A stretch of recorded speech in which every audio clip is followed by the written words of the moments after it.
बस पहचान दिलानी है विमेन जो स्ट्रगल कर रही है एंड जो अपने घर के बाहर नहीं निकल पाई यार, जिनको अपनी मतलब वो बोलते हैं ना to search their own identity, so for them तो वो वहीं से इनके लिए काम करते करते वो आइडिया आ गया फिर मुझे, so that's how the idea came. I actually मैंने ज़्यादा रैंप वॉक नहीं किया कभी. I was always yeah, I used to. I've done a lot of ads. The thing with ramp walking is, I get very uncomfortable with the stage. So I'm good if you're talking and all that, but just to wear nice clothes and walk, and I find that a little uncomfortable. But I have done a couple of shows, and the clothes are beautiful. So whenever I'm watching a fashion show, कपड़ों पे बहुत ध्यान जाता है, because a lot of my friends are fashion designers. I know कितना effort लगता है उनका, तो yes. So flawless skin तो स्टेज पे आने से बहुत पहले ही स्टार्ट हो जाती है जर्नी आपकी, और जैसे मैंने बताया प्रॉपर स्किन केयर रूटीन बहुत इंपॉर्टेंट है. जिस तरह आप खाना खाए बिना सोते नहीं हो, ऐसे ही आप स्किन केयर के बिना भी नहीं सोइए. ये एक रेगुलर है जो आपकी रूटीन में आ जाना चाहिए, इवेंट हो या इवेंट के बाद हो, या जब आप 60-70 ईयर्स के हो जाएं तब भी. तो it's very important. I think एक routine skin care can do magic rather than एक बार एक कॉस्मेटिक सर्जरी करो फिर 5 साल 10 साल कुछ नहीं करो, तो it won't have that effect. So consistency in your skin care is one most important thing to have a good skin on stage. See on stage अगर आपकी स्किन अच्छी होगी, हाइड्रेटेड होगी, ब्लेमिश फ्री होगी, मेकअप आसान होता है, makeup टिकता भी बहुत ज़्यादा है.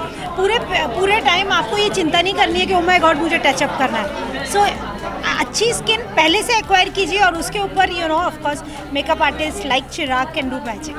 अच्छा तीसरा you are. I actually want to say something. I agree with what doctor was saying and what Shweta said earlier कि लाइफ में क्विक फिक्सेस कुछ नहीं होते. आपको जो चीज़ें करनी है, डाइट जैसे उन्होंने कहा था कि डाइट वर्ड से मुझे नफरत है, क्योंकि diets are design to fail. नहीं, आप गौर देंगे तो डाइट एक वक्त के लिए किया जाता है, 2 महीने 3 महीने 6 महीने 1 साल. तो जब डाइट ख़त्म होगा तो फिर क्या, your body will come back to normal. तो आपको अपनी लाइफस्टाइल बदलनी है. Your diet if you can not keep it 5 साल 2 साल 3 साल, you can be happy with your diet, don't do it. क्योंकि अगर आपने आपको स्टाफ किया या ये कम किया, आप सिर्फ 1 महीना करेंगे, उसके बाद you will come back to the normal, और उसका कोई फ़ायदा नहीं है. तो you have to do something you are happy with.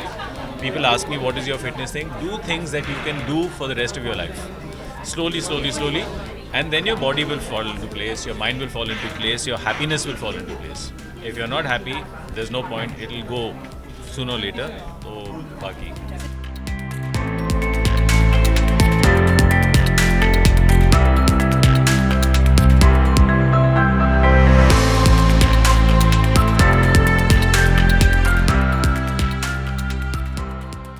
From both sides, from contestants also and from your side. I think the contestants have a tough job because they're all mindset से निकलना है कि I am married, Mrs. and they have to get into that competition mode. पहली बात तो ये healthy competition. और दूसरी बात कि I think कहीं ना कहीं इनको खुद को खोजना है, because you're doing the beauty pageant, but उसके पीछे जो सोच है, what are you as a person, ये बात आई थिंक दिल be their own personal discovery, उनकी जर्नी रहेगी फॉर द नेक्स्ट 2-3 months. तो गोवा में देखते हैं फिर क्या उभर के आता है. Malaika Arora is a celebrity jury, and of course you have met all the members of the jury panel. And Goa ka event we are planning very grand, and keeping my finger crossed. Yeah.